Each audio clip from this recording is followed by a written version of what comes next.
I've been dying to review that record. Show it to me. Yeah. My needle drops. Hi, Anthony Fantano here, internet's busiest music nerd. And review time. Beach House, Bloom. These guys are a Baltimore duo and they play some of the most dreamy and seductive pop tunes out there.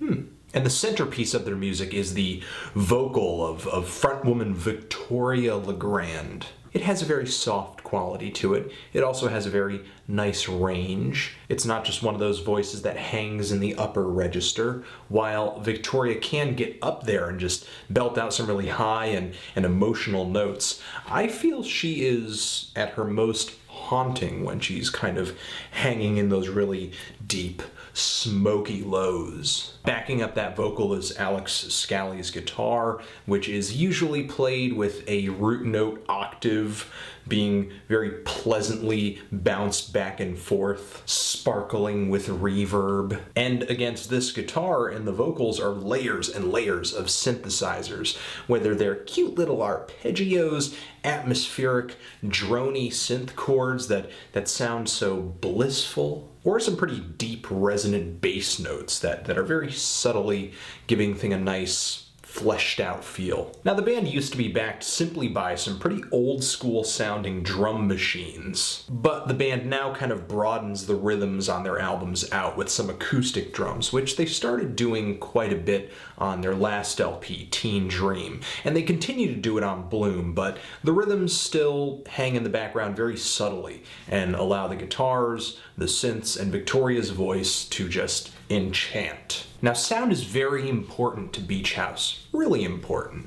There are a lot of bands out there right now working with a similar sound, just writing catchy pop or rock tunes slathered in reverb, slathered in atmosphere. And to me, Beach House is one of the few groups that, despite all the effects that are clearly a pivotal part of their music, they still come off very warm, very loving in everything that they do. Very intimate, not distant, not obscure to the point where they feel alienated. If you throw a ton of effects on a song, you're essentially putting a barrier between the listener and the song. And of course, I mean song in a more traditional sense. Notes, lyrics, chords. But even with all the effects, Beach House still comes off very potent, very melodic, and showcases some fantastic songwriting. They have a personality that I think would ring true if the effects weren't there. But the effects are important.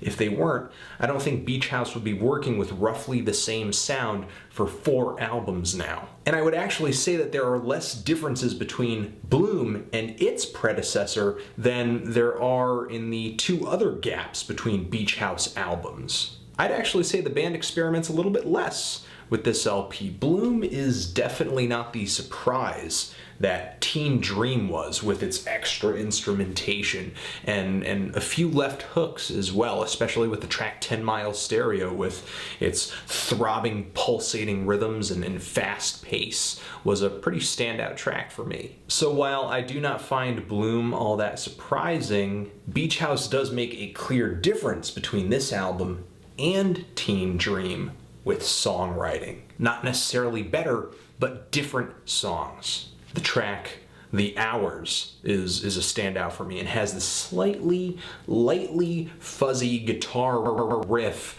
that kind of shows Beach House just rocking out very gently. Victoria's vocal melody on the verse is catchy enough, and for me it gets even catchier on the chorus. Don't care about me. It has this really nice descending quality to it that I think is just, it feels like a lullaby, and yet it just kind of sucks me in. The opening track, Myth, on here starts off with a pretty simplistic rhythm like a lot of Beach House songs do, but they manage to change things up just a little bit with this metallic clang that is pretty sharp and attention-grabbing. And I just get this feel from Victoria's voice that I'm being sung to directly. The groove is great, but I love the way the track just changes pace and explodes with this sparkling guitar chord toward the middle of the track.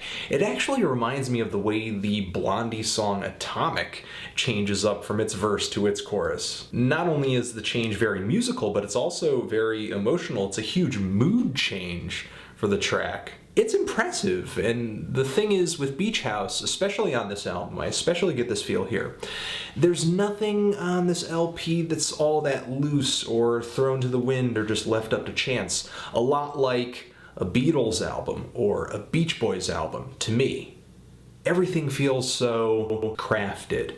Every note, every rhythm, every chord. Though I did say Beach House sticks to their guns on this LP, that's not to say that there's no variation on this album. Certainly each song is different melodically, but there are differences production-wise too. The track Wild easily has the quirkiest drum machine on the entire album. The track Lazuli has easily the quirkiest synth on the entire album. Troublemaker is one of the sadder tunes on here. New Year is one of the faster tunes on here. On the Sea is a beautiful piano ballad, and Irene, the closer on this album, is, if I'm not mistaken, the longest song Beach House has written, which builds up to a really huge, just emotional climax for about 6 minutes. There are more differences to be noted, but the thing is, you have to kind of dig those up for yourself, because yeah, they are here physically and musically and emotionally, those differences,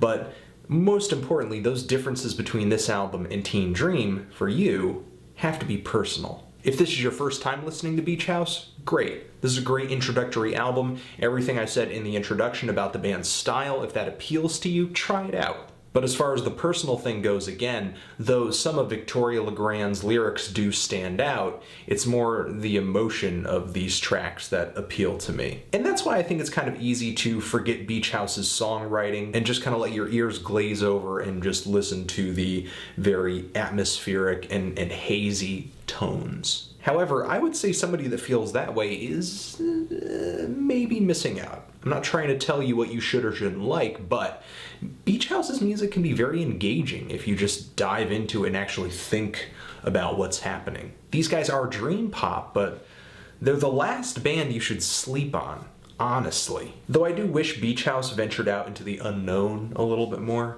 with this album, experimented more, surprised me more. It is a great LP, because they are kind of working with a perfected formula, and the songs on this album don't feel like deja vu to me. In fact, they're great songs, and I would say all the extra instrumentation that Beach House has been using for their past couple releases is executed with a bit more finesse, with a more tasteful ear this time around. With another record, for me, Beach House continues to kill it with this style of sound. There are a lot of bands out there playing gentle, dreamy pop and rock music that appeal to me on the level that Beach House does. So I'm kind of feeling a strong 8 to a light 9 on this album. What did you guys think of it? Did you love it? Did you hate it? Why? What should I review next? And what did, I think that's all my questions. Yeah, it is. Should I ask another question? Let me know. Anthony Fantano, Beach House. Bloom forever.